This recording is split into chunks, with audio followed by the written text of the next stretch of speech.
I have a couple small properties on the south side of town, little residential lots. All right, everybody. Sandlot. About 2 minutes after the fact, so we're probably going to get started here. Sandlot on the south side of town, it's fair. Did everybody have a chance to sign in on the sign-up sheet if you wanted a chance to speak or, fill out any public questions or sign up for any agendas? Yes. That's up at the front. If y'all haven't had a chance to do that, feel free to go sign up or collect one of the agendas of what we'll be going over today. All right, everybody. Well, I don't have my phone, I'm recording, but I believe it's 5:33 at this point, so we're going to officially call to order this first meeting. It's February 10th of 2026 at 5:33 p.m. So we are going to get started with the Fannin County Lake Economic Development Committee. This is our first meeting, so appreciate everybody being here. It's going to be very regulatory today. We're going to be putting our chairman, vice chairman, and secretary in place, and then doing a brief presentation over the lakes just to get everybody up to speed before we dig into it for real next month. So we'll go ahead and get started with introductions. If anybody wants to step up, I'll go ahead and introduce myself first. My name's Hannah Cutts. I am a local realtor out here with C4 Home and Land Team. I do real estate around Bodark Lake, the future Lake Ralph Hall, and throughout Fannin County, and look forward to serving on this committee with you guys. Our precinct 3 commissioner. I'm one of the floating 4 commissioners that'll be joining. I'm Steve Taylor. I'm a proxy, I guess, so to speak, for Dan Cooper. I'm local in the Little Livonia area and engineer, by the way. So just happy to participate and be here as part of the process. My name is Adam Jockelson. I'm a civil engineer specialized in land development projects. I'm part of a partnership newly formed called the Honey Grove Redevelopment and Revitalization Company. It's a bit of a mouthful, so HGRR for short. And we've been involved in Honey Grove revitalization for a good couple of years now. Curtis Smith. I've got a rental business and I've built, and we're in the title business, so we kind of got a wide variety of real estate stuff. My name's Gary Mills. I'm a local landowner, rancher, lived here my whole life. Also sell a little real estate down at Bonham Land and Ranches, and just happy to be here and hopefully I can contribute something. I'm Drew Harris, just a local guy too, from Idaho, Texas. Yeah, I've been here for about 5 generations now. Just a local landowner and I've got a business guy. I've also worked for North Texas Water District for about 18 years, as finance manager.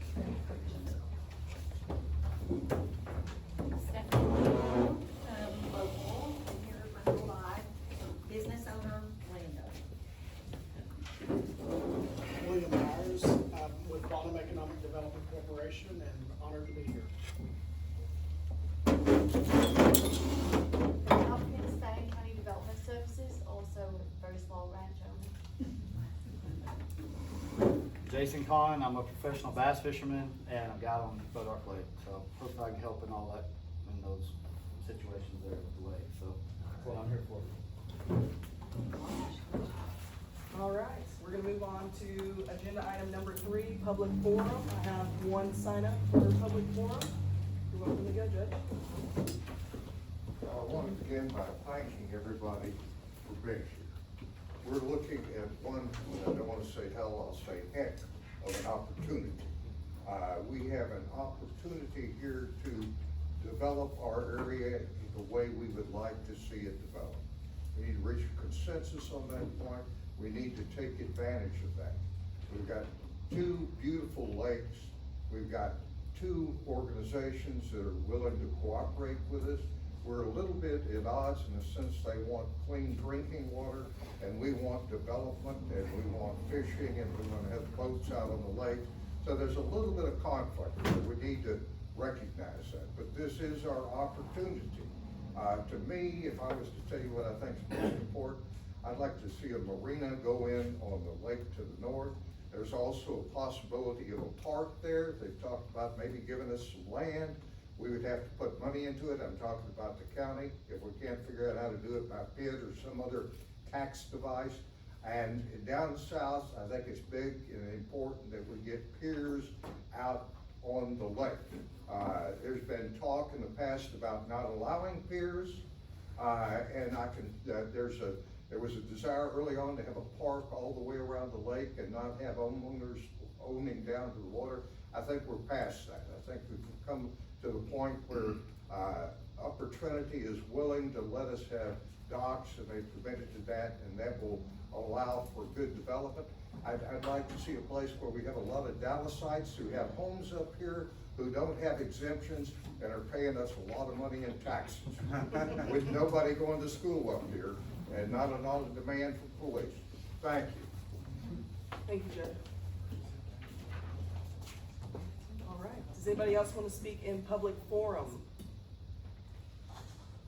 Going once, going twice.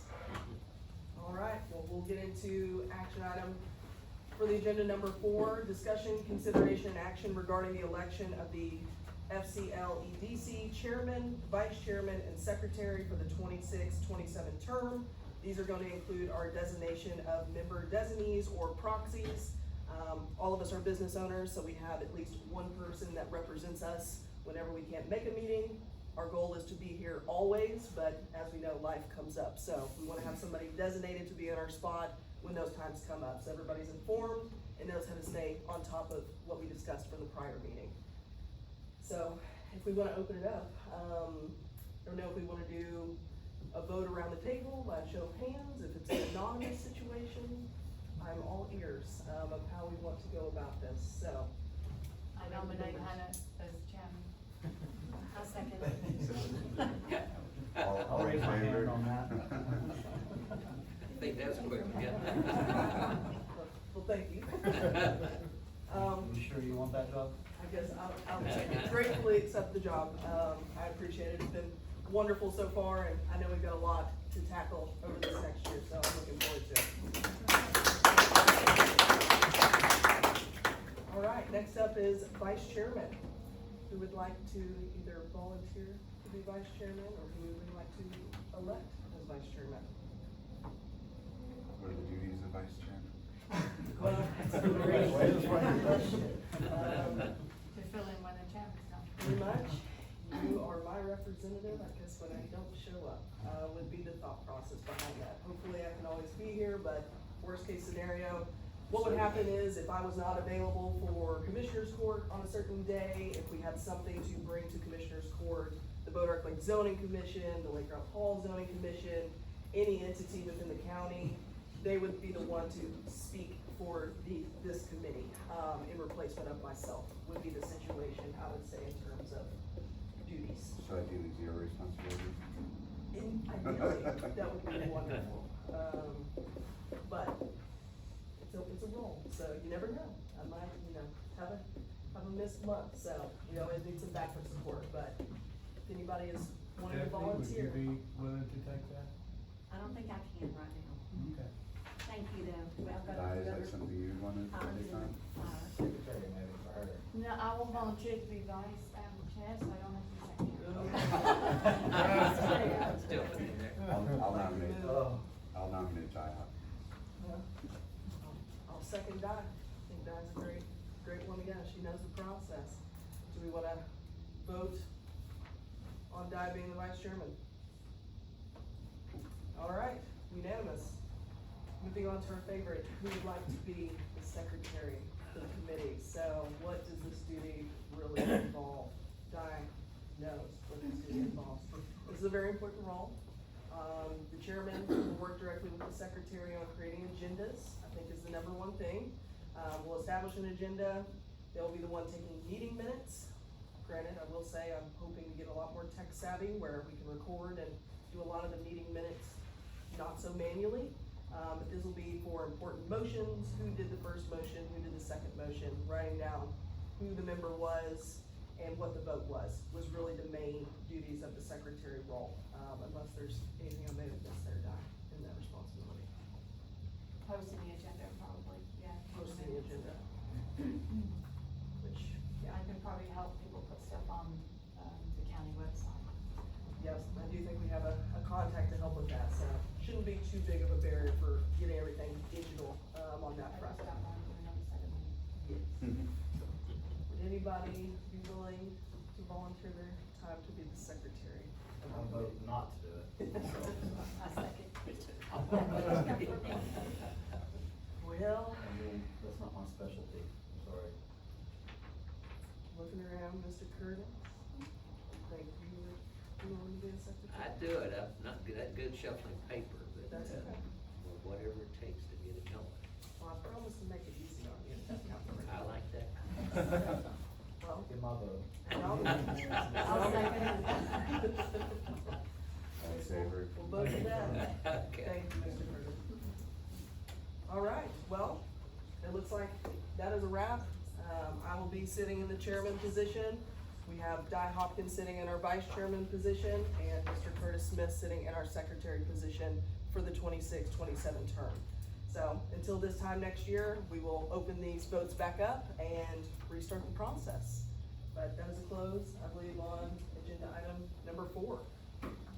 I want to open up to the group, all the members here. I do have a little bit of extensive documentation, in case you haven't noticed from my packets I gave you. Before I just take over for agenda items 5 and 6, if anybody wants to speak, which, Judge, I see you're signed up 3 through 8. Would you like to speak on number 4 before we move to the next? I want to say congratulations. Thank you, Judge. We're glad to have you. I think you've been one of, you and Mr. Tucker have been two of the primary wheels in Definitely. getting this show on the road and all the things. Thank you, Judge, I appreciate it. And yes, big shout out to Gary Tucker over there. He got this moving several years ago when he was running for commissioner, and we definitely are proud to be here today. So, really great stuff. All right, so I'll open up to the group if anybody wants to discuss anything related to Bodark Lake. It is open for the group to talk about before I talk about all my documents. What's the latest on the marina? What is the latest on the Marina? That's a great question. So, more to come on this. The latest update I have on the Marina is it is still in negotiations. I know that we've all pretty much heard that at this time. They have tentatively selected a Marina location site. They have tentatively selected a Marina winner, but we do not know those details publicly yet. They have not been formally posted anywhere. This is purely in negotiations. They're working through contract terms at this time.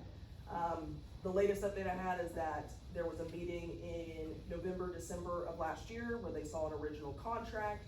There were some gaps in the contract. They want to make sure that the contract is ironclad, making sure that North Texas is covered, of course. They want to make sure that they're preserving their shoreline. That's their number one priority. It's a water supply lake. So that is, their number one priority. They met again in January of this year and made substantial progress in the contract negotiations with the party that was awarded.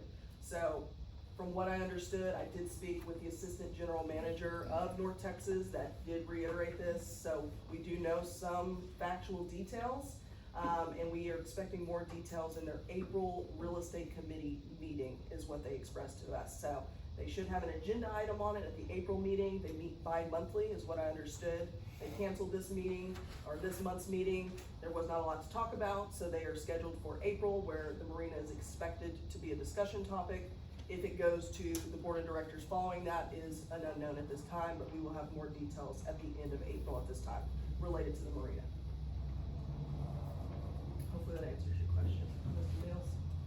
Yes. Anything else Bodark Lake related we're gonna talk about? Fish biting. Arthur, I think you're the expert on that, right? All right, well, I guess I will start on my document. So, I was not able to create my presentation. It was very pretty, I will tell you that, but you won't get to see it today, unfortunately. It will be available online once we get the landing page set up. Y'all will get all these details, publicly facing. I just didn't have enough time and paper to print out everybody this many copies of pages. So, I am just going to go over briefly what is Bodark Lake, all the basic details. If you've never heard of the lake, this is your time to learn about the lake, more or less. So I have some Bodark Lake fast facts. This is just kind of a general overview of Bodark Lake. So obviously the name is Bodark Lake. It used to be a different name, but they did convert that name over.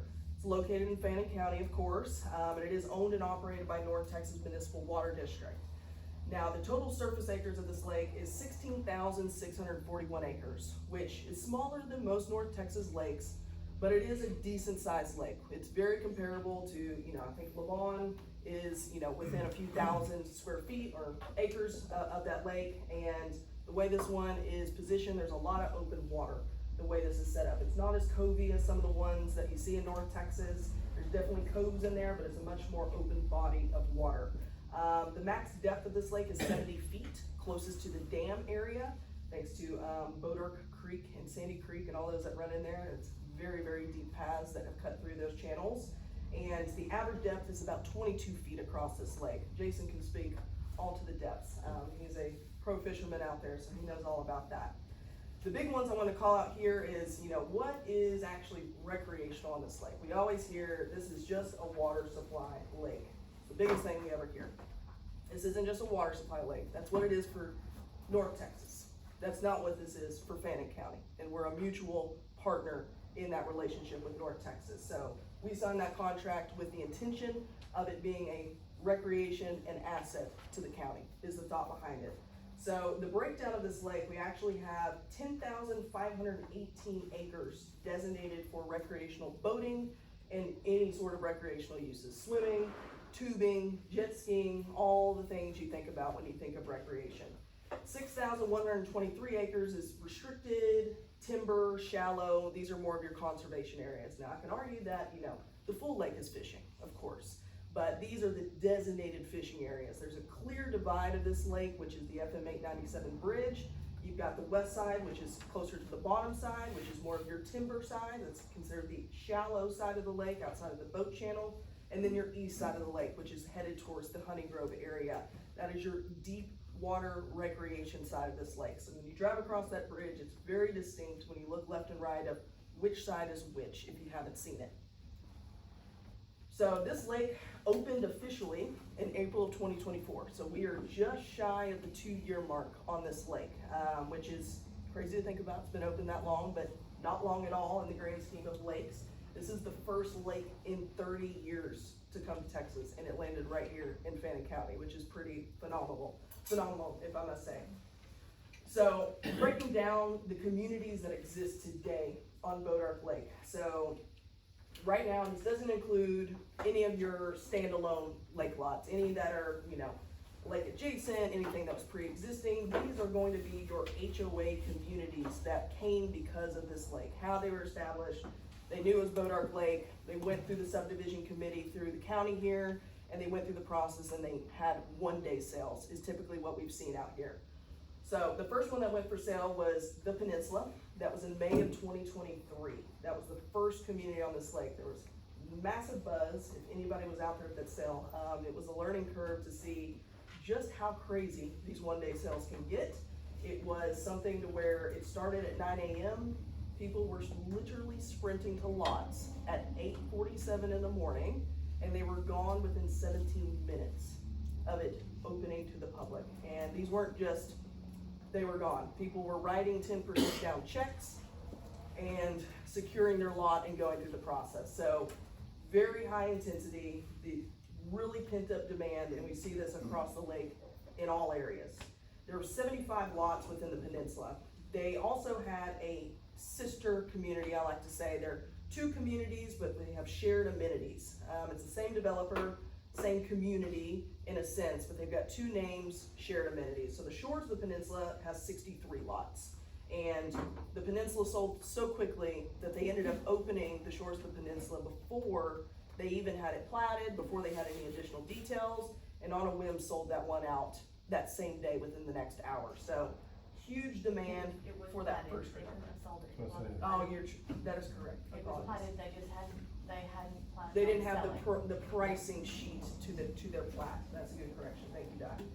Because all plats must come through our subdivision committee before they can be officially for sale. And Commissioner Court.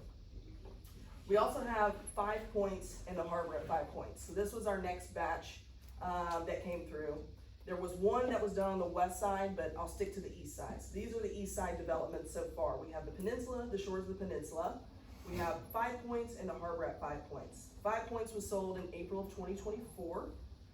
That was 61 lots, and the Harbor at 5 Points had 59 lots at the same time. Those went together. They didn't separate the sales. They learned from their first community on that one. And that one also went pretty quickly. There's a handful that are still developer owned. I want to say maybe 2 total that are still developer owned in that community. From there, we bounced over to the west side of the lake where we have Bodark Shores and Bodark Point. So this is a new developer. I wouldn't say new developer, but a different developer on the lake. There's 2 distinct developers at this time. There will be one more coming down the pipeline that we know of that's sitting on this committee today. But that is for future, and we'll talk about that. But Bodark Shores, substantially bigger than the other communities. We had 136 lots in that community, so pretty big difference. Very distinct. It's on the west side of the lake. That's more of your retirement, your fishing community, a lot more of the, bigger lots with the privacy is what we see over there. You also have Bodark Point. They are separate but the same developer. They do not have shared amenities, so the key differences on the west side. And then our final community we have today is Bridgewater. That is the one that is closest to the FM 897 boat ramp. That's the one you probably have driven by out of all of them. If you've been out to the lake, there's only 53 lots in that community, with one of them being the clubhouse, so it's a pretty small community compared to the rest, but it is have a lot more of that recreational feel to it because it is right by that boat ramp. So that's just kind of a brief overview of what exists out there today. There's a total of 576 lots that have sold across the board. There's about 5% of those that are still developer owned, but over 95% have sold to the general public today. There are an additional 250 lots that are in the preliminary plat process right now. We have one on our board here, Cypress Point, that will be coming down within the next year or 2, and a smaller community of 43 lots on the east side of the lake that's also working through the preliminary plat process. So that's nearly half of what we have today that's coming in the next year or 2. So it's important that we work on the big picture of infrastructure. There's no slowing this down. They come, they buy, and they sell it off quickly, and that's before we can do any sort of reaction. So this is kind of a point to be proactive in how we're going to develop this out, so we're not figuring it out 5 years from now that we don't have the right infrastructure in place. The number one, that leads into my number one issue topic for Bodark Lake, is infrastructure and emergency services today.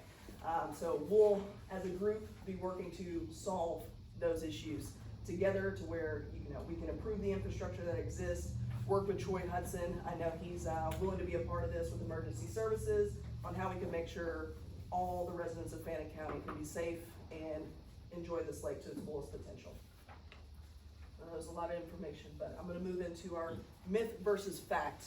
I touched on this briefly, but the biggest thing, this is what we hear from the general public, whether that's Facebook, whether that's people that have heard it online, these are people that we speak to in person, these are clients, we hear it across the board. The general consensus says, Bodark Lake is only for water supply, nothing recreation based. And, the fact here is the lake's primary purpose is water supply, absolutely. This is owned by North Texas. It is made to be drinking water. But at the end of the day, the also factor in this is that it is built for recreation and economic benefit. That was built into the plan from the very beginning for Fannin County. So they go hand in hand. It's not either or, they work together in this situation. There's so many documents that state this. We've got managed recreation, boating and fishing access, marina and commercial shoreline zones are working through the marina negotiations now. We know this is just how lake real estate is at the end of the day. Another myth that we hear a lot of times is this doesn't benefit our local schools, this doesn't benefit our county. How does this actually help Fannin County, right? Well, 2025 already, we have over $2.07 million in tax revenue from just these 7 communities. Now that's a mixture of county and ISD taxes, I will note. This is before build out. There's only a handful of houses out there today. This is pure land that is making this amount of money. This does not include your total lake value at that. This is only those 7 communities that I listed before of 576 lots. This doesn't include scattered lake homes, any commercial properties, any sales tax, hotel tax, anything to do with visitor spending, anything construction activity or off-lake spillover development. So as you can see, there's a lot of revenue at stake here in such a short amount of time. In less than 2 years, we're already at over $2 million in revenue between the county and the school districts, with no children in the schools enrolled. That's another big point. You know, there's not enough houses out here for people to come. A lot of these are second homes, retirement homes, so you're getting that much influx into your school systems without the additional strain. And my last one I'll touch on here is Fannin County does not get water from this lake. I hear this very often, that we're not going to get water from this lake. Now, in theory, you're correct in the sense that the infrastructure is not there today. That is true. But the truth is, we have an executed contract with North Texas and Fannin County that explicitly includes water supply for Fannin County customers. So it's just a matter of building out the infrastructure for us to get the water. They're willing to give us as much water as we want to take throughout the county. It's just a matter of working in good partnership and building the foundation and structure together so that we can use that as a future resource for the Fannin County residents today. Quick question. Absolutely. Who are the water suppliers at the lake presently? Do watershed out there, or who's doing that? That's a great question. So, to my knowledge, I believe there's one main provider of the water around Bodark Lake, which will be Bodark Mud, today. Whether or not that will always be the case is hard to say, but that is their jurisdiction today. And I know Del McQueen is representing the group, and we have the president of Bodark Mud here as well, so they can probably speak a lot more to mud than I can, but that is the provider today. All right. So next, I've got a breakdown of Bodark Lake communities. Now, this is a very tiny sheet, so I will not bore y'all with all my numbers, but really what I wanted to show here is the Bodark Lake community. So I talked about what the community breakdowns were, where they exist at. This breaks down exactly how much each community is making for the county today, comparative year over year. So the big stats I'll call out is, you know, appraisal values went up 103% from 2024 to 2025. And these details will be publicly available afterwards. I know it's hard to follow along without a presentation, but 103% of these in appraisal value was the increase. Now the tax increase for Fannin County alone was 190% year over year from these communities. So you can see there's a trend here. You know, when we add double our supply of lots, we double our revenue. It's a pretty straight up number. So what we see here, you know, what that accounts for is in 2025, Fannin County tax for these 7 communities was $613,315. The total 30-year projection for the county is 1.9 million was the study, which puts us well on par with under 2 years into this development. There are no commercial businesses, there's a handful, but there's no major development out there that would be driving that type of impact yet. So it's only a matter of time. It seems like those projections could be low. But that's one thing to call out. The Honey Grove and Dodge City ISDs are benefiting the most today. All of the communities that exist are on the south side of the lake. Today, there are no platted communities on the north side of the lake. So Sam Rayburn ISD is not getting a piece of these communities today. This is a mixture of Dodge City and Honey Grove ISD that are getting a lot of this tax dollar revenue. Between the two ISD school districts, there was 1.452, so 1,452,000 in tax revenue that was generated to the school districts with 0 new children just this last year. Total over the last 2 years, it's been over 2 million to our school district. So very substantial amount. Every new community that we get is a massive impact to our school districts around here. I hope to learn more about our schools and see exactly how those dollars are getting used. I hope there's a lot more things going on for the children moving forward. But if anything, I hope our teachers get paid better. There's a lot more possibility of that now that we've got the revenue coming in. But the other big call out here is that only 5.5% of these properties that exist today are still developer owned. So 95% got sold. That means 95% of them are your people out of town that are paying taxes out here. You know, there's 5%, those developers are still paying. Those clubhouses are worth a lot. They will never have anybody living there. They're open, there will never be children there, and on average, they're paying $15,000 to $18,000 to our school a year, which is substantial, and that's just today. Appraisal values keep going up. That's what we tend to hear. Next up, I have Bodark Lake Homes. So Another thing that I hear a lot is that there's not a lot of houses out there, which to an extent, you know, within 2 years, I could say that. But in reality, everybody knows it's been a pretty tough economy the last few years. Interest rates, very volatile. So I think that's a big factor in it, but that's besides the point. Today on the tax roll, there are 8 properties, I will say. There's 6 houses, 2 clubhouses that exist as of 2025 on the tax roll. For 2026, I expect at least today, 8 more on that tax roll. We're only in February. So we have until the end of the year to get anything new that will go onto the 2026 tax roll to surpass the growth rate we were last year. So from what I can tell, these 8 properties that exist on the tax roll paid $38,000 together in property taxes and over $44,000 to the schools. Just these 8 houses. I mean, that's pretty substantial numbers. You see year over year increase here. Fannin County, whenever we go from a piece of land to a house, it's a very drastic difference. You know, none of these houses out here, all of these communities are HOA gated communities, so they have very strict rules on the types of houses that they want to see out there. There are no barn dominiums allowed in all of them. That is the #1 consistent thing across the board. You do have ability to do a metal roof, but they want specific materials for a specific look. And because of that, I have not seen a house that's under $1 million being slapped onto a minimum $300,000 lot. So on average, the average appraisal value of these home sites today is $1.4 million. And that is today. As we know, appraisal values tend to go up over time. So with that average, we're seeing, you know, going from the 600s and doubling up into the 1.5 figures for each of these properties that flip. There's 576 of them today. Another 250 coming down the pipeline. That's a lot of revenue pent up in the pipeline right now. And same with the school districts. You know, the big thing with the school districts is when you go from a piece of land and convert it to a house, that automatically rises 217% every time one of those flips over. It's a massive difference in taxable value and how much revenue that the county's going to make and that the school districts are gonna make from these communities. The theory is, you know, this area should offset a lot of the rest of the county. It's hard for 400 people in Dodge City to pay for all the infrastructure of Dodge City. There's 265 home sites that were just brought into County Road 2900, which exist in Dodge City. It's outside of city limits, technically, but all of those things are designated to that area.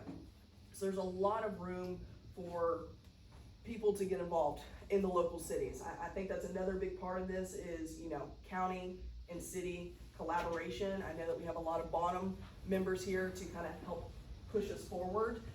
They have a lot of good plans in place that we can, you know, learn from and take to a county-wide level, specifically to our lakes, and branch out from there.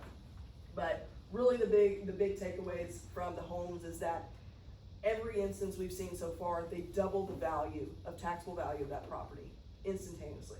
There's 750 in the pipeline, and that's just today. Nothing to do with the north side, nothing to do with businesses. This is just purely houses around this lake.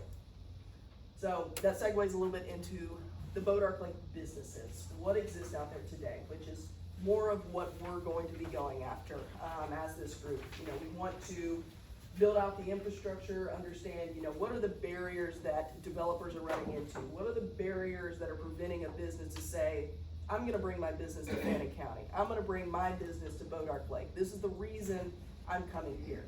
What are those reasons? That's what we're here to identify and solve those problems. So today there are 8 known businesses within the 5,000 foot buffer or very close to where I included them. 4 of those existed prior to this lake being opened, and 4 of those opened after the lake was established. So I'll go down the list here. We have 2 boat and RV storage facilities. These are 2 of your new businesses. They're both on the north side of the 897 bridge. These make up over 60% of the tax revenue from the Boat Ark Lake businesses. These are big facilities, I will say. You know, they're valued anywhere from $2 to just shy of $4 million today. That's not next year's price, right? That is just the value today. As this lake gets more popular, as a marina gets established, these values will rise. but on average, they're paying $25,000 to $50,000 a year for one business on one property, which, as you could tell, was equivalent to close to 10 homes. So the more businesses we have here, the less strain we have on a private individual on their land, is the big thing that we see.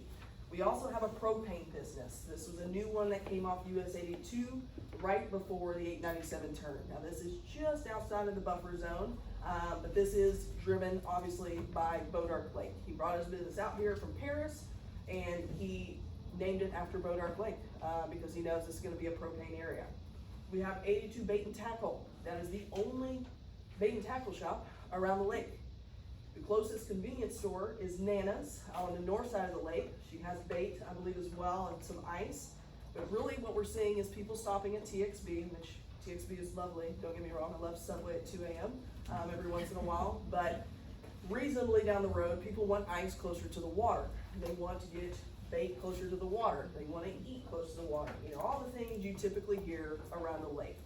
Right now, a lot of that doesn't exist. We have 2 pre-existing RV parks that are on the north side of the lake as well. I know that we do have some strict rules we put in place on RV parks to make sure that they are coming in quality. We want to make sure we have quality RV parks, of course, but those are pre-existing that are already there. And we have 1 short-term rental business that exists. That is the consensus of all Bodark Lake businesses today, which is a great start, but there's not enough to really fuel the economy here today, is what we're seeing. Now, 2 things I'll call out. There are 2 unknowns that I have on this list that y'all see where eventually they will be businesses, but the big trend that we see here is our commercial corridors. Where do we think commercial corridors are going to exist in the future around Bodark Lake? Right now, it's US 82 that leads up to the lake between Bonham, 897 Bridge, and eventually 100 as it trickles down the highway.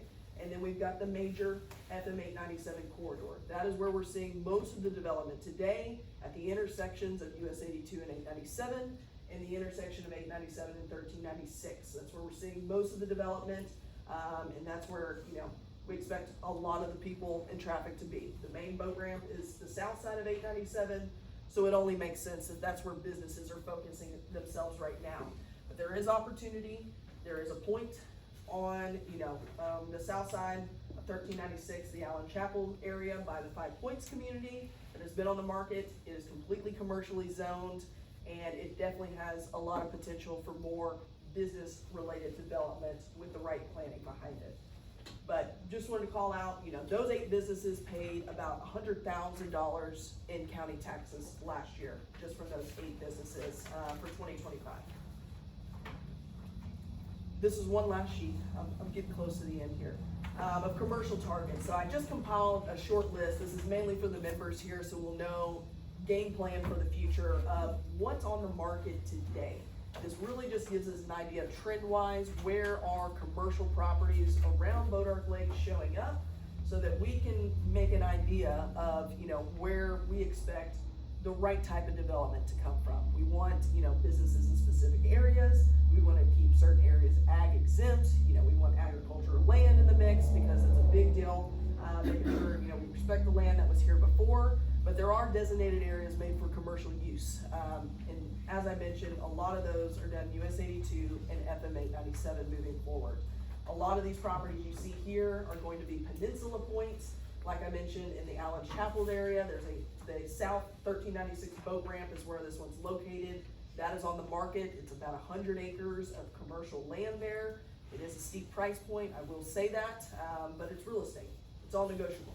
It's just the price they have it at. That doesn't mean that's the price that it is. So it's just a matter of finding the right type of businesses to match with the right type of properties is really the key here. I will call out, I have a number on here that y'all see, 12 of 215. I emailed, I went manually out, and I collected every single real estate agent that I could find in Fannin County that does business in Fannin County, anywhere around Fannin County, to get the word out. We're trying to find target properties that exist today, that they plan to exist in the future, that they've heard of. I got a total of 12 responses, with only 2 of those being on this page here, at the top of the page. So There's a lot of people doing business in the area, but not Boat Ark Lake specifically. We're not seeing a lot of commercial business in the area is the point that I'm making there. So there's a lot of room for opportunity for a lot of people to be driving business development in this area. I know that was a lot of information. I do have at the table at the front, there's a bunch of QR codes. The first page, it has the Boat Ark Lake Shoreline Management Plan. So this is pretty much your guide to Boat Ark Lake. If you wanna live lakefront, you should read that Shoreline Management Plan. If not, Stephanie knows it's not a good thing. You need to know exactly what you're getting into. You need to know. Very important If you're buying because, any property, you sure need to know. exactly. Which, you know, I think they've got a pretty good one in place, like I have no, qualms with how Yeah. they did it. I think it worked out good for us. Absolutely.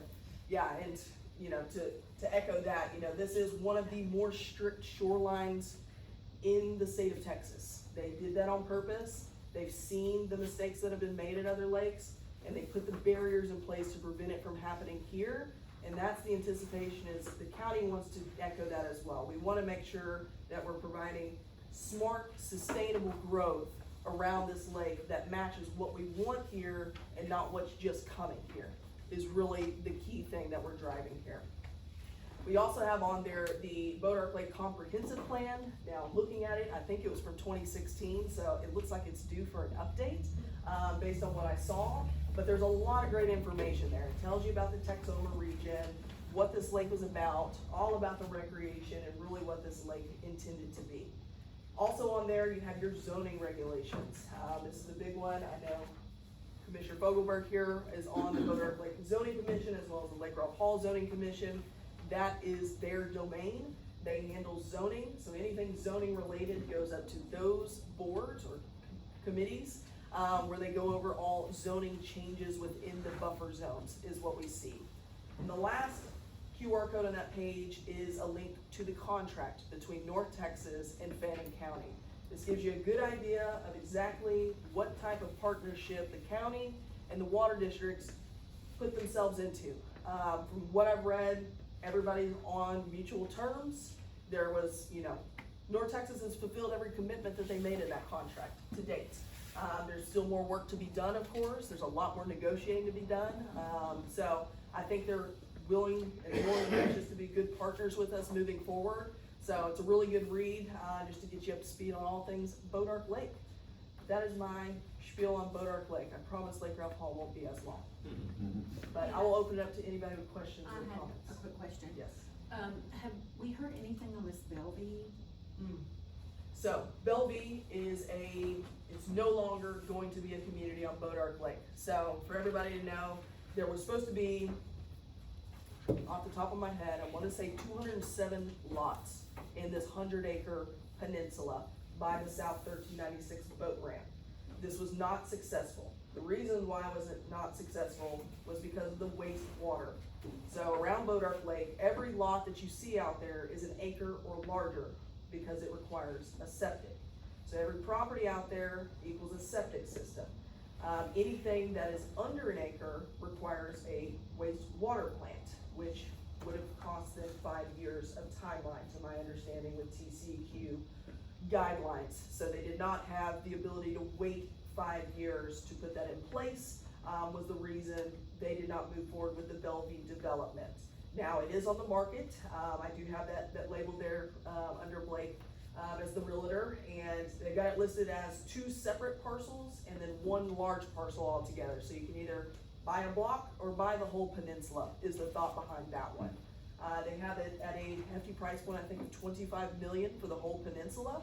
And then broke out, it's a slightly different, off the top of my head, I won't spiel the numbers, but overall, they're asking for about $25 million, which includes their plans for the Bellevue community, which was inspired as a European walkable lakefront community, was the theme behind it.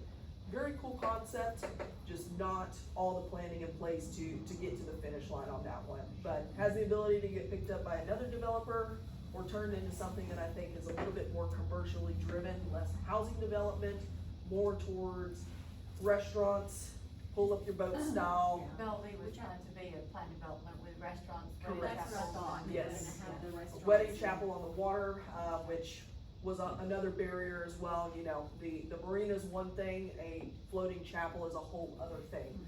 Cause they're very strict on the type of boat docks that can be on this lake. There's a certain square footage that's allowed, and that would have been way over the square footage. So it would have been an interesting one to They see play out. sold some of those lots, correct? They did sell a handful, but they were all refunded to my knowledge. I They had did it. not sell any lots, Yes. they had the option to buy a lot. That for is correct. It was a $5,000. deposit. Everybody put, there was only about 5 to 6 to my knowledge, that put a deposit down, and they were refunded to my knowledge. I had one client that was refunded their deposit. So, nobody is out in that situation, other than the developer, of course. Any other questions? Any boat or lake things we wanna talk about before we dive into Lake Ruffle? Is there, swimming access without a boat anywhere on the lake? That's a great question. In theory, the boat ramps, but I would not recommend it. There are people doing it. There are You people see doing it. The 897 boat ramp, there's one where they'll sneak over to the corner of that peninsula. I wouldn't recommend it, but today I would say no. There's not public access to where you can just walk down the shoreline. There's not a beach there, there's not a park there. That's something else that this committee will be, you know, looking over to see how can we make this lake more accessible. We hear it often, it's called bougie boat arc, because it is not as accessible to the general public. So we wanna make sure that anybody that wants to be on the lake has the opportunity to do so without a Fish there though. You can, you can fish the boat ramps, that is very good. People there all the time. Judge, And I say, Yes, that I makes see. some comments. And I want to start off by saying that North Texas Municipal Water District has been an exceptional partner. We had an agreement that was negotiated, they have gone beyond the agreement. Anytime they promised to do something, they've done it. We started out with our first confrontation with North Texas when they had decided, without talking to the community, they wanted to name the lake the North Texas Municipal Water District Reservoir. Now, it's on Bodar Creek, and the citizens went out and went down and attended their hearing and told them we'd like to have it named Bodar.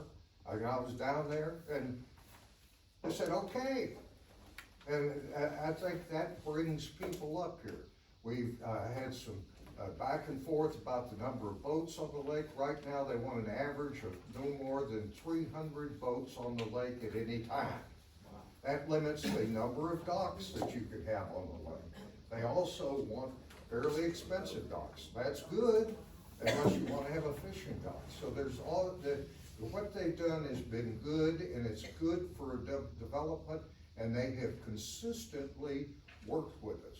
Also, as far as the zoning commission is concerned, we've got 2 of them. I'm actually chairman of them. What we know is that the regulations affecting the 5,000 square foot area around the lake radius, those zoning regulations and the comprehensive plans can be modified.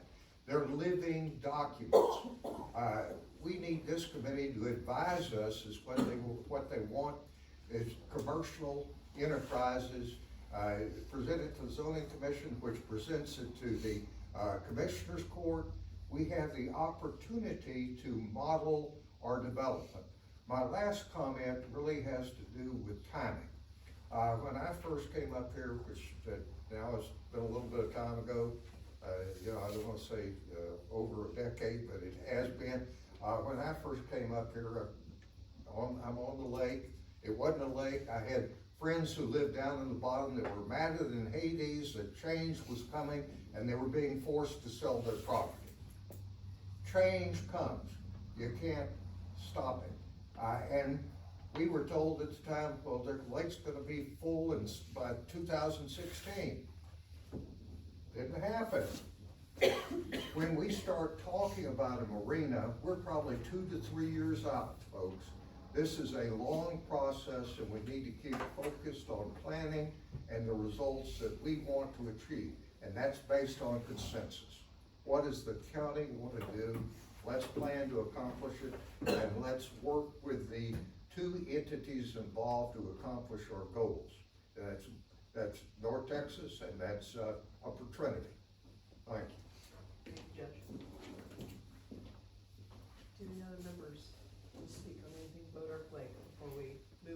to agenda item 6, I believe. I've got a question. Why isn't the north boat ramp more accessible when the light gets a little low? And since it's not, who's gonna fix it? Cause it can be fixed. But it was poor planning to begin with. Yeah. What? There's only about 2 foot of water, like, if it's 2.5 foot low right now, there's probably only about 2 foot of water right there at the boat ramp right now. So like coming out of the ramp, and there's a point right there, and there's, like right now, that point, there's only like this much water on the point that you come out, so if you turn too sharp, you'll hit that point. So technically, the lake's gotta be full, just like the docks at the ramp, I mean, come on. They're 5 foot out of water right now, I mean, they're not usable unless the lake's full. That's what, I think that's what they planned on that, you know, being full all the time, and that, unless it's full, that won't be open. But somebody can go in there and dredge. Yeah, I mean, But you could dredge it, but it's, you know, Yeah. they're not gonna do it. Yeah. You know, the lake's not. You'd have to get permission from real Texas for water districts when you dredge. Sure, yeah. I mean, in theory, the contract committed to at least three public facilities, which included the boat ramp. So if it's not to liking, I know we've been tracking it pretty closely. The north boat ramps close about 50% of the year, at least to date. That is due to it doesn't have the floating boat dock there. They have the materials there, just like the other 2 boat ramps. I think even with that, it would still be a little too low. They do need to go in there and dredge the area if they're going to dredge, or come up with another public resource for the county. So that is another discussion topic, of how we can make sure we get at least 3 on this lake. And Jason knows a lot more about this than I do. I mean, that lake's not doing nothing but getting, bigger fish. Jason Definitely. catches, probably the biggest one out there so far, right there at it. There's every 6 months, it's gonna be a pound more, and, Yep. And eventually it's gonna be where, if you want people here to come here and spend money here, you gotta have a place to go, to get on the lake. Now, there's only 100 slips. Yep. 75 really, cause the other south ramp's only got like 35 parking spots. The one at 897's got 50. Okay. Plus, that little square up there on the hill, they're gonna let people park there as long as it's dry. They have a gate on it, they've been mowing it, so you might be able to park 20 in there, Are but. the shoreside homes gonna be allowed to have floating docks of their own? Like the lake communities? Like the house, Yes. the house of Yeah, their own? so, There's a bunch on Boat Shores and Boat yeah, they have like community marinas right now. There's no private boat docks, but there will be eventually. Well, they have I guess they'll have electricity, they just can't. No, They have just solar. They won't allow it. So, I mean, most bass boats aren't gonna wanna park there, they can't charge their boat, but I have to charge my boat every day to be able to leave it on the water, so. Is there any solar way to do it?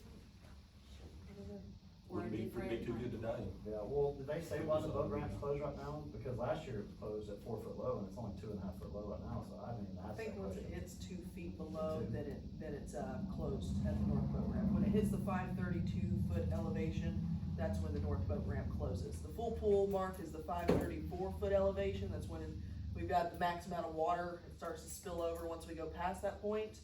The other trigger points is the 541 foot elevation. That is where North Texas land ends and Fannin County private property owners' land start, which is your 100-year floodplain. And then every house that you see being built is behind the 545 foot elevation, which is your 500-year floodplain, to make sure that your house don't get flooded type of situation. Why wouldn't they, what you're talking about doing the dredge, why wouldn't they be proactive about doing that? Cause you're gonna continue to frustrate people and it's gonna continue to delay financially what the goals are. So, I mean, they have to be proactive about doing some of this stuff when we instead of throwing their hands up and. Definitely, and I think, this is the first step in that conversation to really open that door of, let's work together in this process. We've heard, we're coming up on 2 years now, we've heard it, and it's now the time to open those communication lines to say, we signed to this, let's work together, how can we get this area dredged? We wanna make sure that this is open at least 90% of the year at this point. We're seeing this amount, close rate, we wanna make sure that we're hitting at least this mark, or you need to come up with another option for the public to use. I mean, we talked.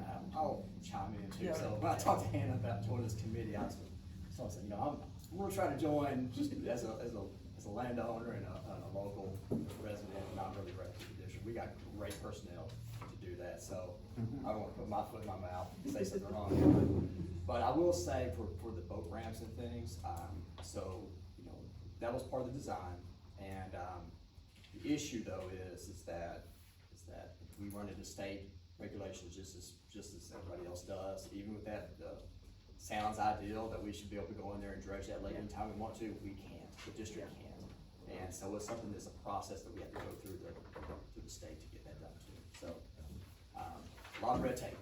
Yeah, I talked to Jennifer and she said that they can't, that somebody else would have to do it, a contractor, or Yes, sir. somebody else would have to pay for it, so it's definitely a problem, it's gonna be a problem in the future for sure. What's the lowest depth that you can actually use the boat ramps, like OHIV, I keep up with it a little bit, nothing like Jason, but. 30 foot at Ivy, but it's Yeah, it's that's my 97, memory here. I scanned it with my side scan, and it's like 9 foot, so. But Ivy gets in there like 40 or 50%, they still, or so, Yeah. they still fish and catch huge fish out of Yeah, there, and but- this one here's gonna be shut down. At 9 foot, like 9 foot, the Nine ramp below goes, pool. the ramp goes, like I scanned it all the way to, like, the ramp runs out at 9 foot. So at 9, if it lake is 9 foot low, the ramp will be out of water. And it's gonna be Basically there. 10 foot, It's gonna get there. yeah, one day it will, Yeah. for sure. And that could be, is the marina gonna be able, is anybody else gonna be able to put any, ramps at the lake? I haven't heard that. Like in terms of boat. Like if a marina, if they build a marina, are they gonna be able to put a ramp? Or are we just using the ramps that we have? Is that the only ramps that'll ever be on the lake? That is hard to say today. I hope to learn Is that- more on that. You'd almost need one if somebody's boat messes up or something, Yeah. and you had somebody up there at the marina that sold boats and that worked on them, you'd think they'd have Yeah, a, well, as he said, they'd have a ramp. the lake's gonna keep growing when we get more houses, and like me doing what I do, my social media's got people coming from all over the world, country, gonna be coming fish here, and we've got 75 parking spots. I mean, Right. that's gonna That be a is a major problem. problem. Right. Yeah. And if we build lodges and places for people to stay, they can stay there, but that doesn't guarantee they're gonna put their boat into the lake every day either. Yeah. That just means you gotta get up at 3. I'm not, cause I'm gonna use one of y'all's houses. You better get there first. Mike's hoping he can drop me off. Yeah, you can, or you call me, I'll come down there and do it. But I will say right now, it's a moving target. We don't know a lot of those details just yet. I know we're gonna learn a lot more in the next 60 to 90 days here. But I do know that North Texas, I spoke, with one of the higher execs that said that they're willing to work with the county in terms of if there is a good fit for a developer that has a plan for the shoreline, they're willing to, work with us on that process so that something like that could exist in the future. It's not off the table, it's just more of a planning process, making sure we have the right type of development with a plan in place so that they know when they touch that shoreline exactly what they're getting into is what we're looking at here. But there'll be a lot more marina details in future months as we learn a lot more from the source. Until then, it's a lot of unknowns, and I don't wanna misspeak on, what we don't know just yet. In my opinion, they chose the wrong spot to put the marina.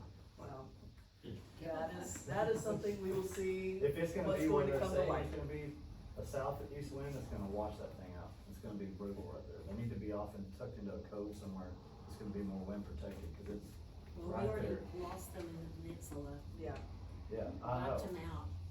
Yeah, I know, and I think that was a mistake. Like, it needs to be in Honey Grove or one of those big deeper coves down there, cause that whole north side over there from the bridge down to where Jason has that land that's supposed to do it, it's a flat out there, it's all shallow water. It's like Well, they're 6, gonna 8 do foot. that for those homeowners that spent all that money, and so now they're just gonna go in with some heavier steel and still gonna, whatever. I have another quick Yes. question. Is there any part of the lake that's designated for like a park or to put like a beach in that's gonna be for the public? technically the answer today is no. There has not been any designations today. We've got, conversations, I know the judge mentioned it, of, they may be willing to give us some land for a park in the future. Again, it comes down to planning and asking, it hasn't been asked in the past of, can we have X, Y, and Z? So we're at a point now where the doors are open and it's time for us to negotiate things like that. So the rest of the people that own the property around there, are they large plots of land? Cause I've heard different stories too, like you Yeah. think it's only like 5 people that own it now, or there's 10 people that own it, or, In terms of like these communities, well, not outside the communities, what's Outside. left, what hasn't been sold or developed yet? Well, there's I would lot- say a lot. There's a lot of different owners. What I'm speaking on, there's these isolated peninsulas around the lake. I had a map, it would make it a lot easier, but there's only small communities on some peninsula points in some coves. On the south side, 2 on the southwest side, and some, all along the southeast side. The whole north shoreline has not been touched across the lake. Majority of the west side, south and north, have not been touched. So you got northeast, completely untouched, north of the dam, or what is that, west of the dam there. You got just 2 communities on the southwest side of the dam there. There's a couple on, I would say this one's getting pretty close, how the infrastructure is today to be built out off the south side of 1396. But you have all of the open land off US 82 and 1743. There's a community coming there. Then there's one by the FM 897 boat ramp. But you still have, I'm gonna have to say probably 75% of the lake is untouched by development today. Right. So there's a lot of mixed parcels, there's a lot of ag land. I know there's hundreds of acres some people still have. There's some people that have 5 acres. There's some people that have 10 acres. It's a very mixed group. Really what you're seeing is, there's the buffer, the 5,000-foot buffer in place. You have to go through the process to go through the plats, to file for a community, which is where you're seeing these 1-acre lots. They're 1 to 2 acres on average. There's an outlier 2.5, 2.28 acres, but the majority falls in the 1 to 2 acre range. Anything outside of the communities today, I would say, are more along the 2 to 10 acre with a handful of larger, acreages. I know Mr. Mills over there has a family farm. There's a lot of those that still exist all around the water. A lot on the north side are the bigger ag tracts that exist today. Hopefully that answers the question. No, I just, would figure, just some of the stuff that I know from Dallas, and I'm not originally from this area up north. We used to have our developers, you would ask for part of that with what they're doing to give something back to the community. Definitely. So I just didn't know if that was on the And I know that is on the list of things. I know that's something that, we're beginning that process to work with them. Can you help fix this county road that leads up to this community? Are you gonna upgrade this pipeline for water? Are you gonna put in fiber that other areas are gonna be able to use? So those things are happening right now, but there is room for a lot more negotiation as land, there's only so much of it around. So as it continues to develop, we'll be able to ask for a lot more of these developers to make sure that we're getting the best possible development. something for the community to use Exactly. instead of just the people with the homes. Yeah, and that's one, I know Steve sits over Cypress Point with Dan Cooper. They are doing a PID. I know they're working through the process with the county right now, so there's nothing official. But that is a public improvement district that is supposed to have public amenities as well. They'll have, obviously, their HOA private communities, but they will have public-facing community or amenities as well. So we hope to see a lot more of that and that they're successful so we can replicate that around the lake so we have more public access. Thanks. You might wanna know that municipalities are able to do impact fees and require a lot more from developers than this county is allowed to do. So we're limited by our regulations on what we can ask from the community. Especially with our population. It's a good call. That land that's like right beside the ramp on both sides, like on the 897, that point, that would be a great place to, like, I don't know who owns it, it says Whitetail Deer Zone, but right there by the ramp, like, that would be a good spot to have like a little, yeah, like, but not theirs, like, right here by just right by the boat ramp. Like, all that shoreline right there, would be a good place to put like a swim Oh, beach or right, something yeah, I think like that's that. where Texas went, yeah. We'll definitely look at that.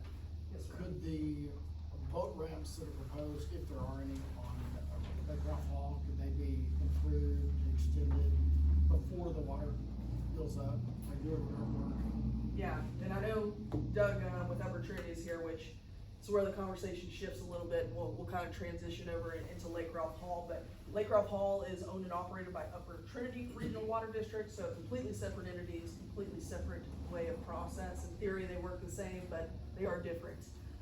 So I think the answer could be yes to something like that. They do have a pretty good structure in place of, how those are gonna map out. They have pre-identified, boat ramp locations. I don't believe it's set in stone today. It's a pretty good idea. They are still in the draft phase of the shoreline management plan until they work through some of these last details to make sure it is exactly, you know, how they want it, so they're not doing 15 drafts. But there is a isolated or, you know, ideal location for boat ramps today, and I'm sure if we have a conversation, you know, about what we've seen on Boat Ark Lake, how they expect swing rates to be, if there's something like that that can be, you know, done in advance, I'm sure they'd be willing to at least have a conversation. Yes, Judge? Let me speak a moment about some of the tools for the word PIDs used again. And I wanna make sure everybody understands the difference between a PID, a TERS, and an abatement. The county has the ability to abate taxes. Years ago, we gave an 8-year abatement to a solar farm. What did we get out of it? Not much. They get by without paying taxes for 8 years.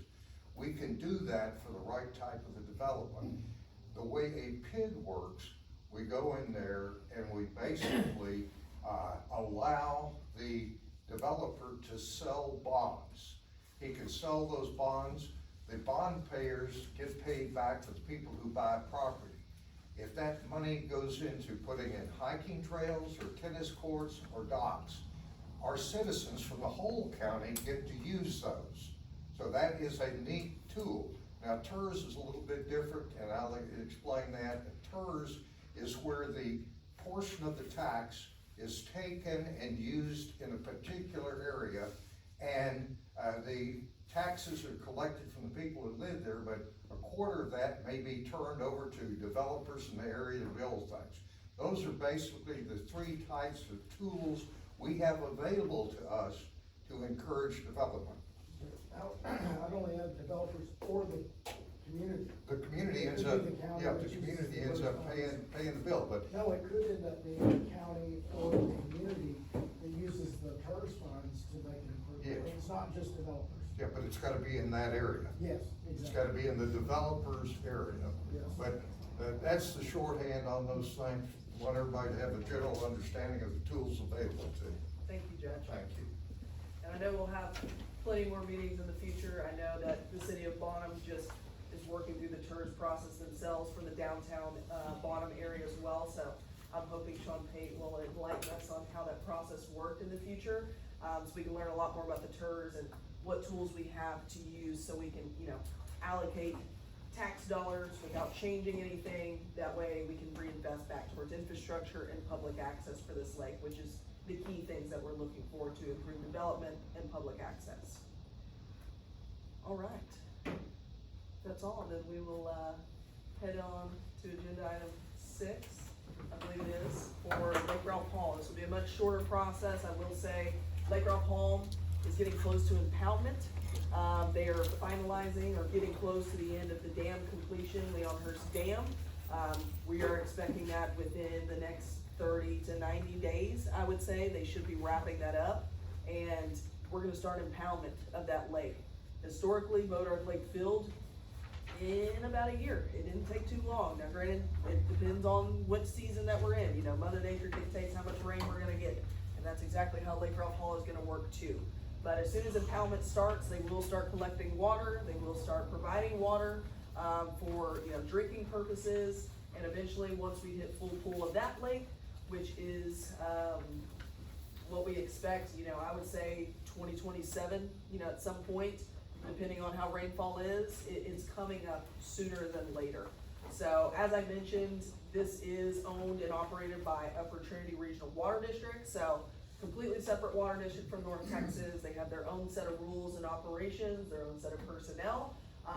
This is a 7,600 acre or 12 square mile lake, so significantly smaller than Boat Ark Lake, but still a nice lake to enjoy for recreational purposes.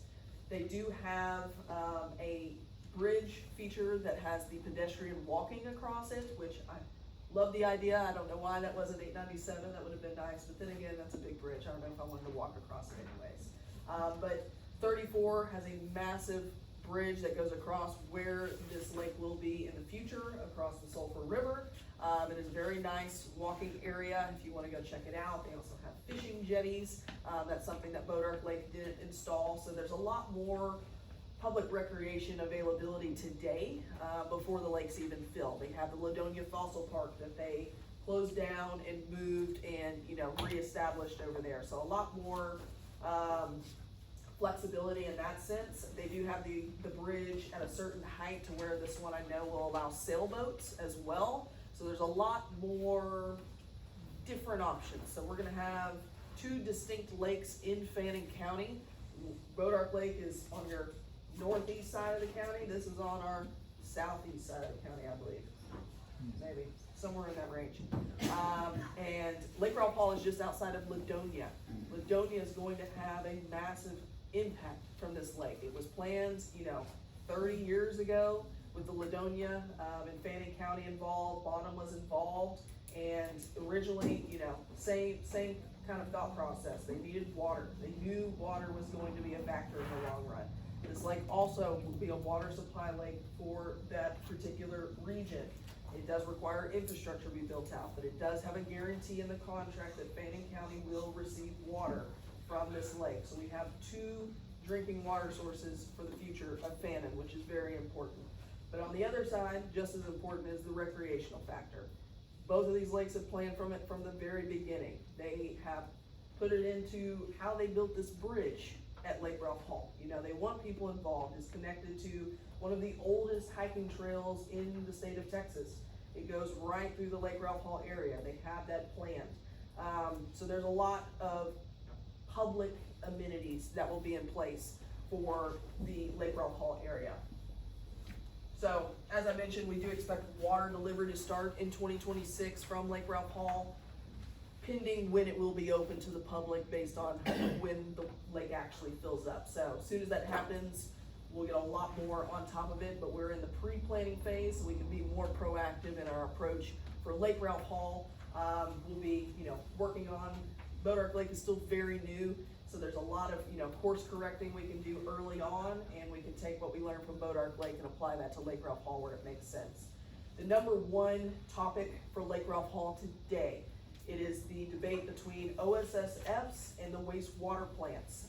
Di has been spearheading a lot of that. I know there's a big conversation about that. That is why the Shoreline Management Plan hasn't been officially established. They want to make sure that all of that is squared away before they write hundreds of pages of documents, as you can all understand. So until that is cleared up of how exactly that's going to work, we will be in waiting mode and working through the process with Upper Trinity. They are in the same boat as North Texas. They plan to be a great partner. I've read the contract. They have also fulfilled every commitment that they made to this county to date, and I expect that relationship to be exactly the same moving forward.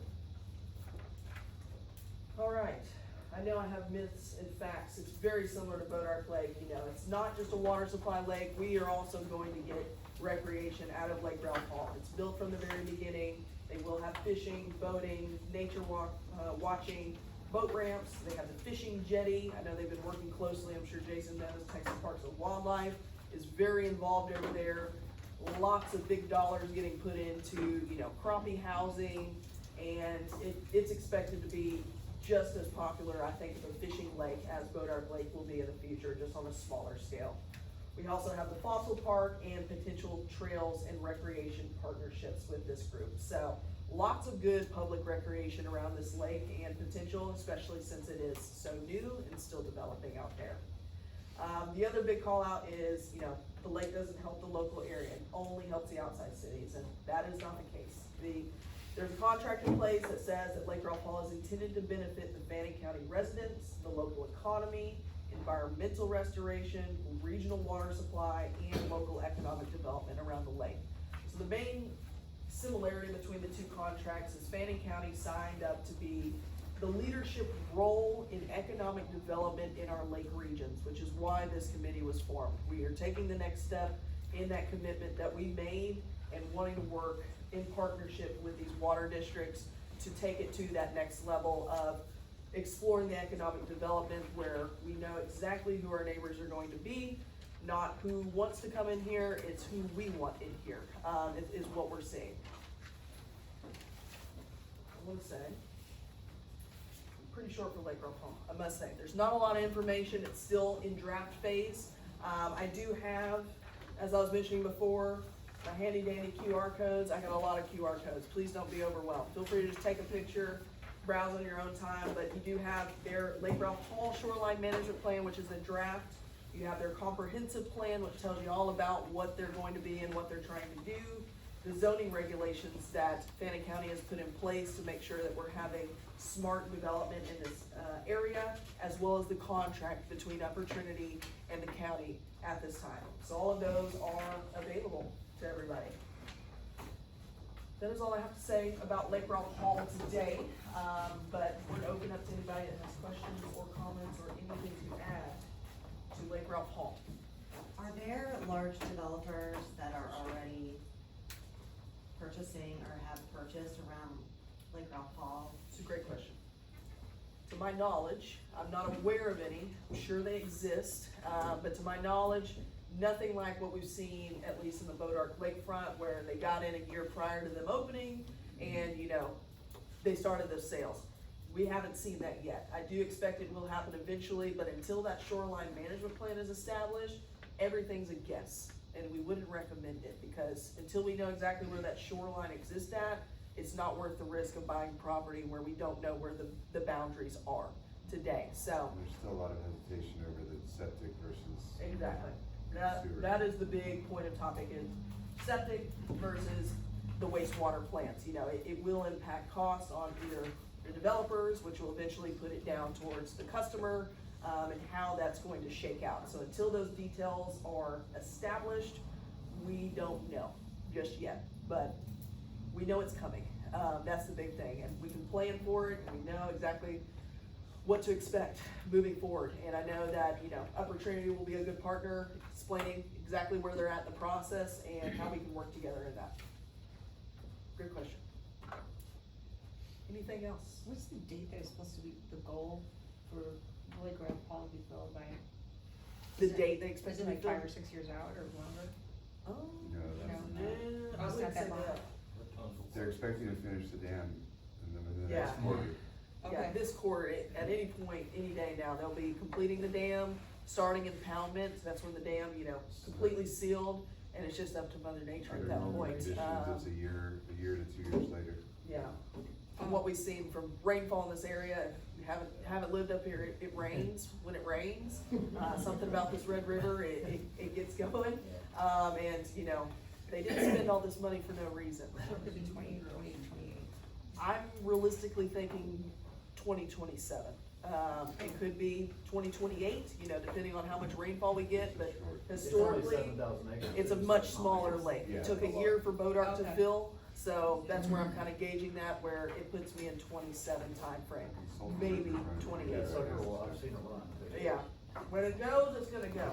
That's really what we see, so, You gotta have Mother Nature, so. exactly. So, we'll wait to see what she gives us. Maybe not as much rain last It has been pretty dry last year. But, anything else Lake Ralph Hall before I think we get close to wrapping this up? I know it's a little bit more regulatory on this one, but we will, Judge, did you wanna speak on this? All I'll say is ditto. I would repeat what I said about Bodom. And I believe that, Upper Trinity will prove to be a good partner. Thank you, Judge, I agree. All right, well, we'll move on to agenda item number 7, another discussion only item, new economic development related topics in the county.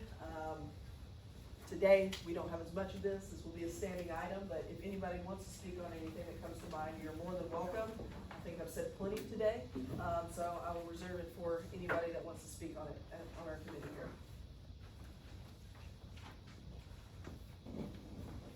If not, yeah, let's go. On the boat ramps, if we know that some of them were built where they could have had longer concrete or it should have been dredged out beforehand, what do we need to do to look at that on Ralph Hall before we start the impoundment or before it fills?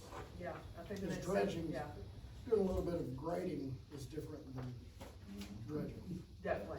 I think the Ralph Hall, they have, did a little bit of studying about it, and they put their boat ramps where there is deep water. The north Bodark, you can go for a mile. It'd just be 2 foot of water.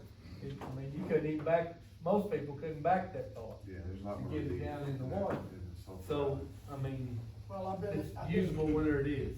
I've been in communities whenever, Public Creek Lake, whenever it was in drought, we had to pour concrete and push it off the end of the dock with the boat ramp so that you could continue to get boats in there. You might as well, if you have the opportunity, to extend the ramp as far as it makes sense to do so.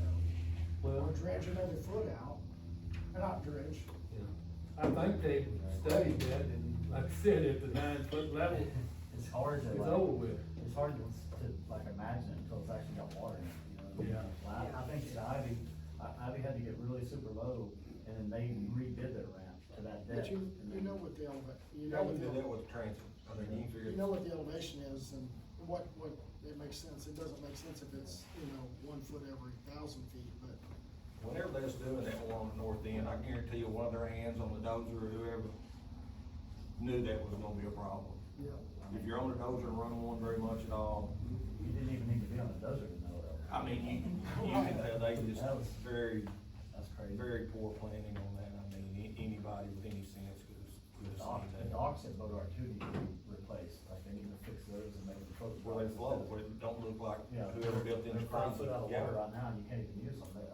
I think maybe like a few months of the year we've been able to use those. Could we just ask the Replace it. Yeah. attorney to? Yeah, to answer the question, I think they would be open to meeting with us and having that conversation to where, we express what we've seen and, what their plans are to prevent that from happening. If they just have, if they have any engineering on on what have they built any boat ramps yet? They just picked the places, one of my buddies building a lake over the dozer, and they just, I think like 2 weeks ago, they picked one of the spots. So they probably have some They're, information they can they're the share. early phases, but in theory, we can have that conversation with them and say, this is what we've seen, how are y'all adapting? I know that they've been watching, they allowed Boat Lake to go first, even though they had the contract first. It's very interesting to see, but they studied what happened at Boat so they can implement changes for Lake Ralph Hall, is my understanding. And people will say, oh, it's never gonna get that low. It will get, Yeah. Well, it will get that low. It'll get lower than they say it's gonna get, or And higher. lower, on average, You've or seen it whatever. down here. Yeah. because especially Half over. if we start having to get water out of it too. I mean, the more people that get water out of this thing, even though Mother Nature, I mean, if it just keeps raining and raining and raining, yeah, it won't ever get low, but this is the area that we haven't went through a major drought in a while, and We don't have a super good watershed either. I mean, it's gotta really rain around Rock, I can't say that, right, before, cause all that water comes from there through Boat all the way through Trenton and by the golf course, so it's gotta really rain over there for it to get, and sometimes it doesn't. I'm surprised it stayed as high as it has this long. And the rumor is that the easement they bought, they only got one pipe in it, and it's big enough to put two. I don't know whether that's true or not, but that's what I've always heard.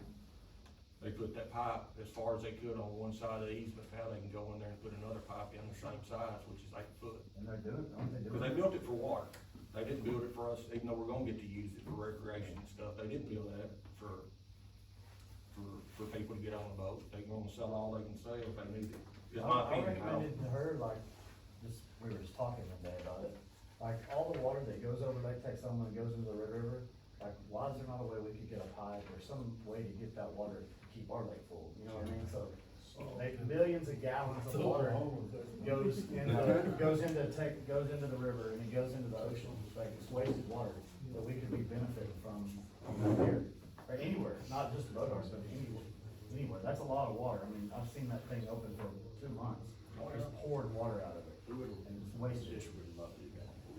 It's a lot of money, I get it, it's a lot of money, but there's a lot of water that you can make money off of too. There's a lot It of probably water. wouldn't be a that's fair wasted. one. I mean, that's millions of dollars going down the river. It took 25 years to permit to build a lake, it took that long. But you know, see what I'm saying though, all that water, Let's that's take money a that's on just that and walking down the river.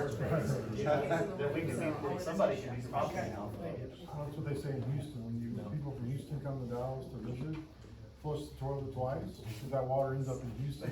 Right, Yeah, that's exactly. exactly right, the Trinity. Yeah, Trinity. So the opportunity's doing Ralph Hall, so they're the ones that you would have to talk to about what he was saying. That is correct. Ramps And that would be probably an action item, you know, we would have a conversation, hopefully, you know, maybe set up a meeting with them, we don't wanna put them on the spot or anything, Yeah, well, I but would like to they just would have be my willing to discussion have a with them about conversation. it. I see it every day, you know, Sure. when I'm putting in and out, so. Yeah, I'm not saying I'm gonna be at Ralph Hall very often, because Well, you I'm never not included here, You but. never- Makes sense to have them as an invite occasionally? Yeah, I believe, one of them, he's sitting out there, he's listening, so, he'll come. Since they're about a month out. Yeah. I keep I'm hearing that. sure he's It willing would have been to talk. quicker had we not held the ice on, they were down for 2 weeks for that, or a week and a half Yeah, for that that. is so. It would've been a But lot quicker than one that. more call out I have here is this millions of QR codes that are on this sheet. This is really just to show everybody in terms of economic development, what already exists out there, what does the county have in place, what do surrounding cities, surrounding lake areas. The formula's already out there, is really what we're seeing. You know, it's not about reinventing the wheel. We have a lot of resources available to us through Bonham, you know, through surrounding counties that have done this more than once.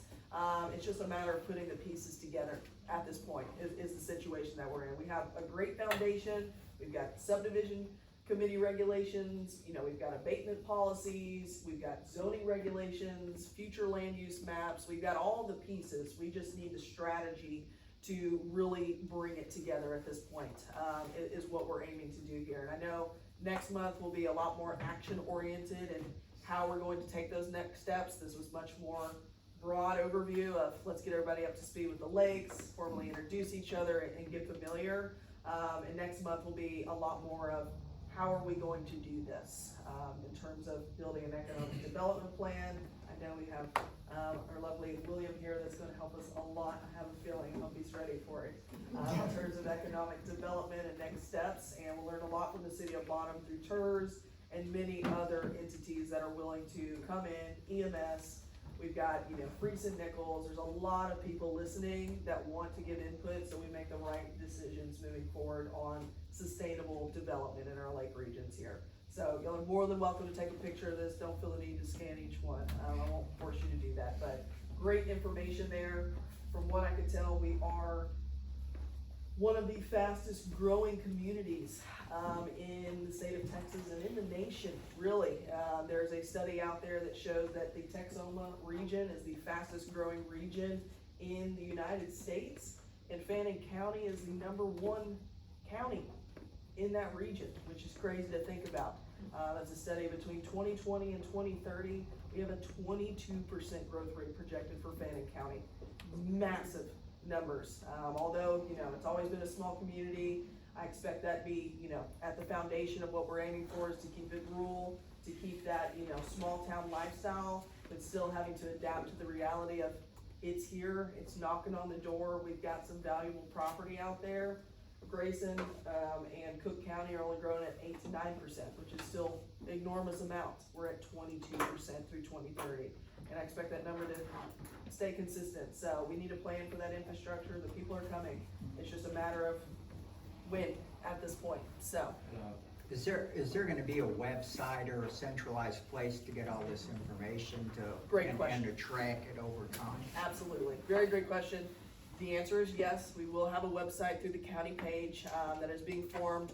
We needed some content to start it, and then next month I'll have it available to the public. I'll have my actual documents, so you're not just imagining what I'm reading out here. You can see them physically. They'll be available to the public with the presentation.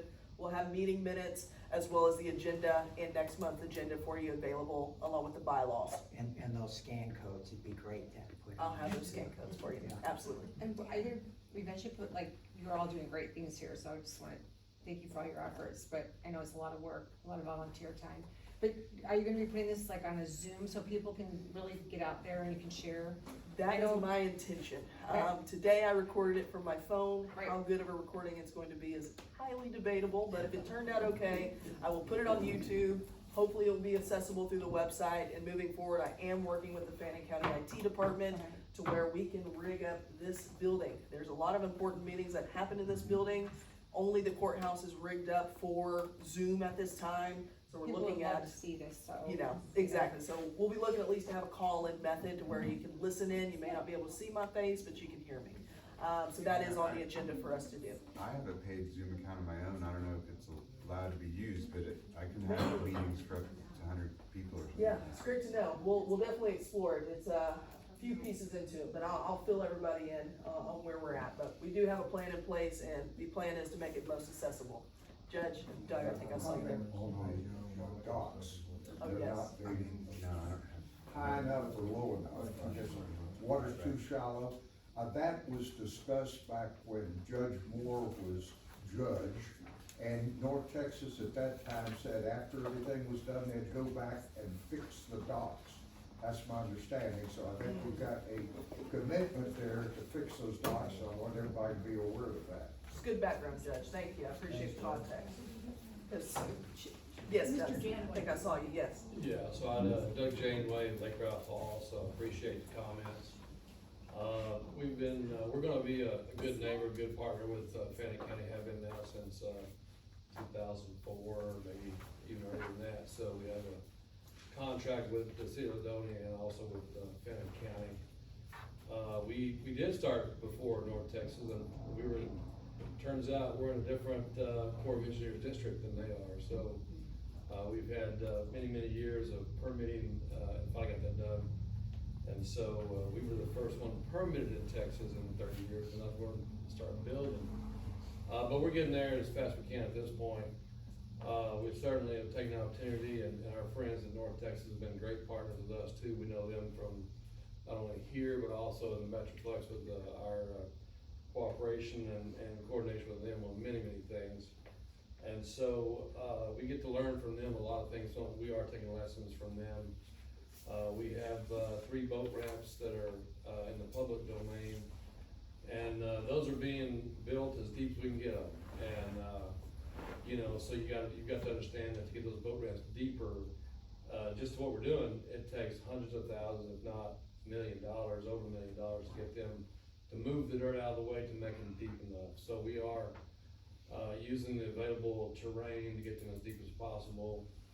Because we don't want to get in the lake as well, just to patrol the lake, be available to get down there to it. There will be some that are shallower, one on the south side, one in a flat area, so it's gonna be, you literally have to build a channel to the boat ramp to get to it. You know, at some point, you know, you're gonna be in the bottom of the lake, so, we are building them pretty deep, so and those contracts are already let, and they're in construction right now. The part that's gonna be in the water, so we're doing the part that's in the water at this point, and come back later for the shoreline part, parking lots, access, and all those kind of things. But we're getting all the shoreline shaped around those areas, and that's already underway now. We hired a local contractor, Hammett, is out there doing that right now.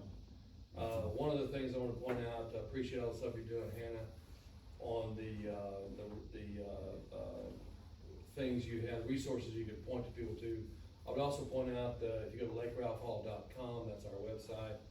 One of the other things we have there, I hope it's up, is our water wastewater master plan. It is up. We've spent a lot of engineering time and resources to basically link up all the, unlike Boat Ark Lake, they have a major mud around the lake, and Lake Ralph Hall is different. They have multiple different water supply, corporations and other water suppliers around the lake, Ladonia as well on the south side. And so we put a plan together that kind of shows how they can connect together and be cooperative with each other and provide cross connections and that, as well as the sewer system as well. So, those are all things that are very difficult for a single or multiple small entities to do. And so we stepped forward in the effort of, in the interest of water quality, put that plan out there, and that's how we justified the ability, or the resources it took to put that out there. So, that plan is posted. It is based on the zoning plan that the county, adopted, both the comprehensive plan as well as the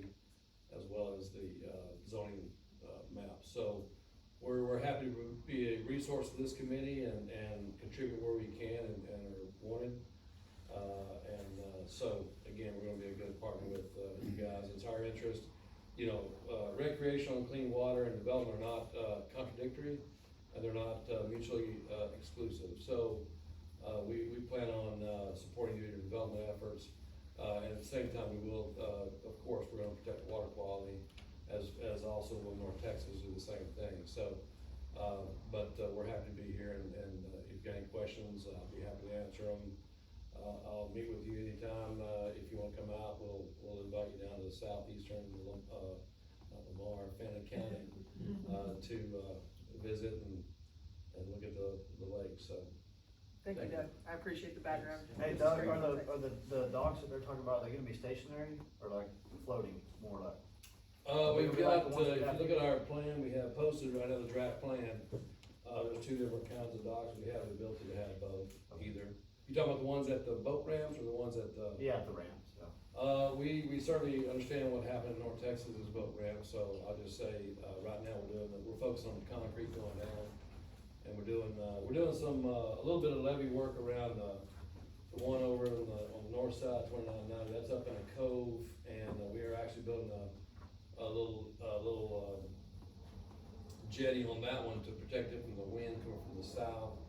The one on the south at 2990 where it comes out like the other side, that's gonna be a little more open, it's a shallower area, and then the one at the, what we call Bug Tussle right there, 1550 from coming 34, 1550 going east from there.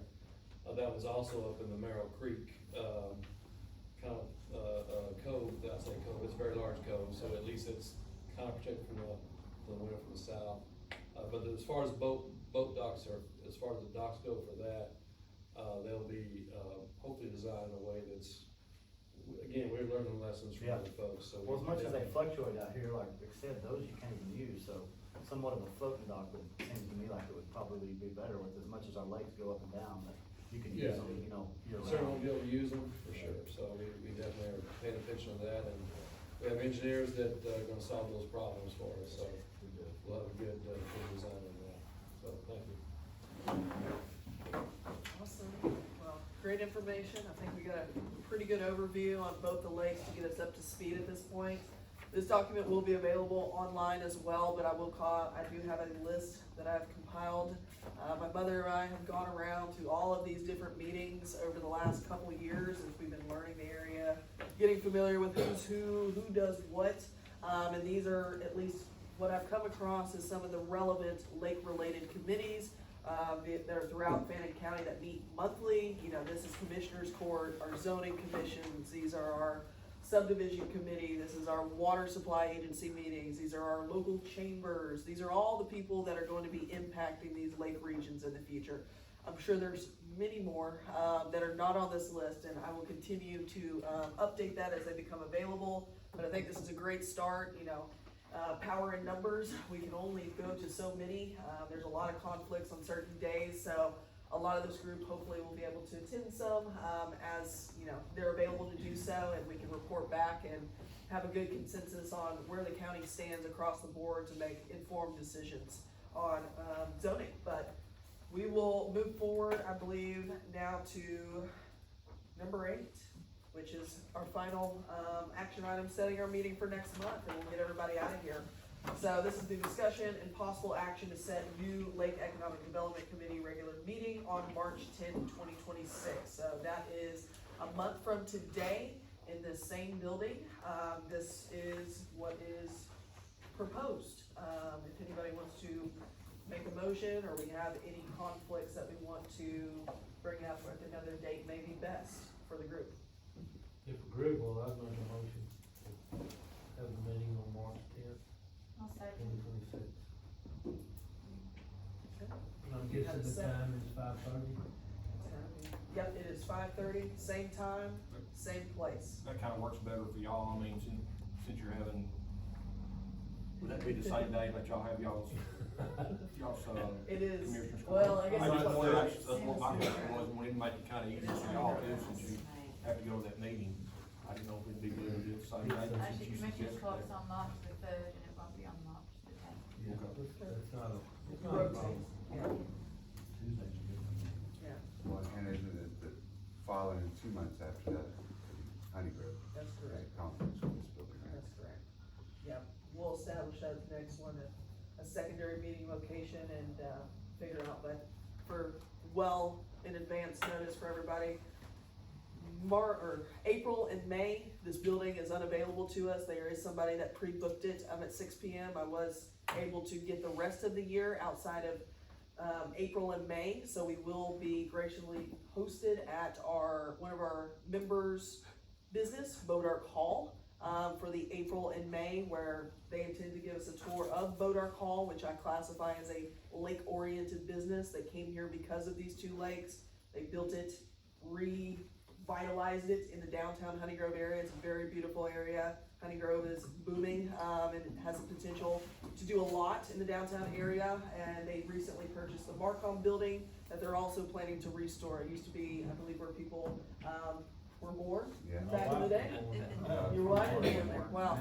So, pretty historical place. They plan to restore it to its former glory and, allow it to be another public resource. But if everybody's on board, I believe we had a second, from Di, if everybody wants to vote, if we're good, on March 10th, 2026 at 5:30 p.m. in Darrell Hall.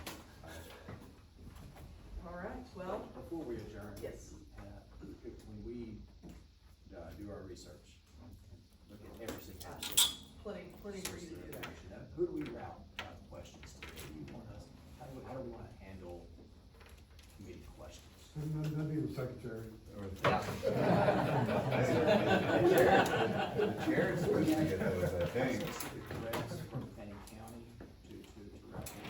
Yeah, so, at least for right now, I would say route your questions to me, and hopefully I will have the information. If I don't have it, I will find it on who we can connect with. We've got a lot of people here that are good resources, so we'll find the right person that you're looking for. But I would say for now, make me the point of contact. Everybody should have probably gotten my emails a few times up to this point, hopefully not too many. But we will stay in touch, over time. So don't hesitate to call, email, if you wanna reach out to me, I'm here for you guys. Looking forward to it, but if that's it, then I guess we can Move to adjourn. I move to adjourn. Adjourn. Let's get out of here.